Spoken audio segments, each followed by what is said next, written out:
রাসূল সাল্লাল্লাহু আলাইহি সাল্লাম বলেছেন, একবার ৩ জন লোক পথ দিয়ে যাচ্ছিল। হঠাৎ বৃষ্টি শুরু হলে তারা একটি পাহাড়ের গুহায় আশ্রয় নিল। হঠাৎ পাহাড় থেকে একখণ্ড পাথর পড়ে তাদের গুহার মুখ বন্ধ হয়ে যায়। তারা একে অপরকে বলল, আল্লাহর সন্তুষ্টি করার জন্য নিজেদের কিছু সৎ কাজের কথা চিন্তা করে বের করো। তার উসিলায় করে আল্লাহর কাছে দোয়া করা হলে হয়তো আল্লাহ তোমাদের উপর হতে পাথরটি সরিয়ে নেবেন। তাদের একজন বলতে লাগলো, হে আল্লাহ, আমার আব্বা আম্মা খুব বৃদ্ধ ছিলেন আর আমার ছোট্ট ছোট সন্তানও ছিল। আমি তাদের ভরণ পোষণের জন্য পশু পালন করতাম। সন্ধ্যায় যখন বাড়ি ফিরতাম তখন দুধ দহন করে আমার সন্তানদের আগে আমার আব্বা আম্মাকে পান করাতাম। একদিন আমার ফিরতে দেরি হয়ে গেল। সন্ধ্যা হওয়ার আগে আসতে পারলাম না। এসে দেখি তারা ঘুমিয়ে পড়েছেন। তখন আমি দুধ দহন করলাম, প্রতিদিন যেমন করি।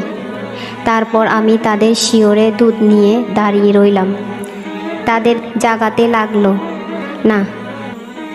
আবার তাদের আগে আমার বাচ্চাদের দুধ খাওয়ানো সঙ্গত মনে হলো না। বাচ্চারা অবশ্যই দুধের জন্য আমার পায়ের কাছে পড়ে কান্নাকাটি করছিল। এভাবে বোর হয়ে গেল।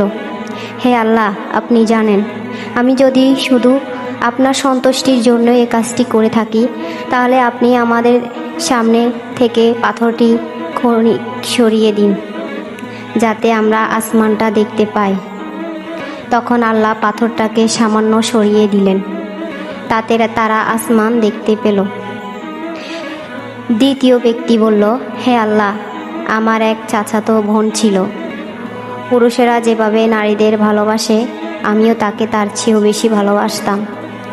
একদিন আমি তার কাছে বাসনা প্রকাশ করলাম, অর্থাৎ কুপ্রস্তাব দিলাম, কিন্তু তার জন্য 100 দিনার না নিয়ে আসা পর্যন্ত সে সম্মত হলো না। চেষ্টা করে আমি তা জোগাড় করলাম। যখন আমি তার পদযুগলের মাঝখানে বসলাম, তখন সে বলল, হে আল্লাহর বান্দা, আল্লাহকে ভয় করো, অন্যায়ভাবে আমার সতীত্ব হরণ করো না। তখন আমি দাঁড়িয়ে গেলাম। হে আল্লাহ, আপনি জানেন, আমি যদি শুধু আপনার সন্তুষ্টির জন্য এই কাজটি করে থাকি, তাহলে আপনি আমাদের জন্য পাথরটা সরিয়ে দিন। তখন পাথরটা কিছু সরিয়ে গেল। তৃতীয় ব্যক্তি বলল, হে আল্লাহ, আমি এক ফারাক চালের বিনিময়ে একজন শ্রমিক নিয়োগ করেছিলাম।